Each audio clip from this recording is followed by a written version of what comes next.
You know, I'm watching Don't Let Go, and all I can think of is I've seen this movie somewhere.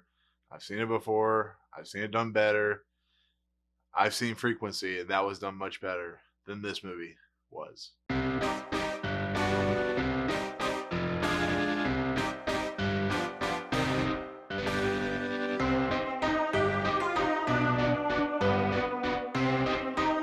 What's up, guys? Welcome to Movie Emporium's movie review of Don't Let Go, the newest film from director Jacob Estes, and it stars David Oyelowo, Storm Reid, Bryan Tyree Henry, Mykelti Williams, and Alfred Molina. So, in the story of Don't Let Go, we have a character who's played by David Oyelowo, who plays Jack. Jack is a very good father figure to his niece, who's Ashley, who's played by Storm Reid.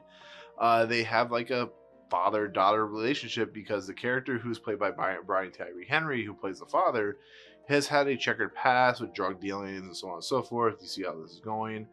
Well, because of that relationship that Jack and Ashley have, the most unthinkable thing happens to him where her family, Ashley's family, are murdered, including Ashley.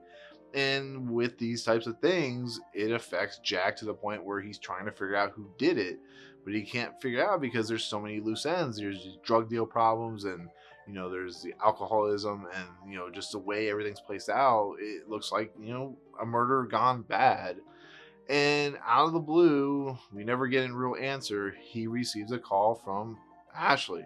The problem is, how's that possible if Ashley's dead? Well, if you've ever seen the movie Frequency, you know where this is going. She's in the past, he's in the future, and they are somehow able to talk to each other. Like I said, at least in Frequency, it explains how this is possible, but it is never explained in Don't Let Go. And it suffers the issue of he's able to go back and change it, kind of like in the butterfly effect, but how he's doing it is if it's not explained, if it's not given kind of a Twilight Zone-esque explanation, there's no logical reason behind it. I mean, it's not logical to begin with, but at least give it some structure and some subtlety to why this is happening. But in the process, he starts changing things, and I'm gonna leave it there. It leads into some twists and turns that you kind of will see coming. But with that said, my problems with this movie, like I said, is not only does it ape Frequency and ape the butterfly effect, but it doesn't do it very well. If you're going to ape films that one are okay to begin with, Frequency I enjoy, I really like. Butterfly effect it has its moments. Then you have to create a storyline where these characters are enjoyable to watch. This movie is violent for violence sake. The content is disturbing. The only things you get out of this are Storm Reid and David Oyelowo's character, which are fun to when they're talking to each other from the past and future. But it's just not a movie that just has a lot going for it. When things happen, you see it coming. Alfred Molina's in this movie. Why he's in this movie, I don't know, because he doesn't have a big part. And I love Alfred Molina so much that it just feels wasted, like a wasted opportunity. And then Mykelti Williams is in this movie, who you might remember for playing Bubba in Forrest Gump. And he is like almost like the friend to Jack's character, but he's just a character that just kind of is there as a almost like a roadblock for Jack trying to figure out how to save his niece. And the concept of people talking to one another through different times and spaces is an interesting Twilight Zone style effect.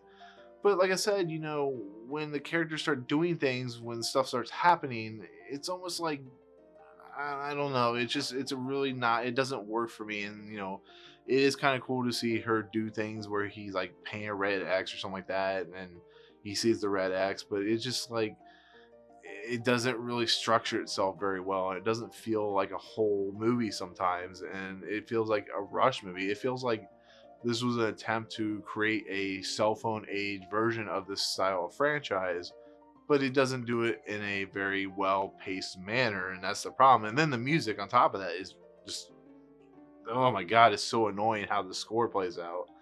But like I said, I like David Oyelowo, I like Storm Reid, I like all the actors in this movie, but especially Bryan Tyree Henry and Alfred Molina and Mykelti Williams. It's just there's not much there to deal with. There's not much content there. Bryan Tyree Henry's been in a billion movies this year, and this is probably the worst I've seen him in.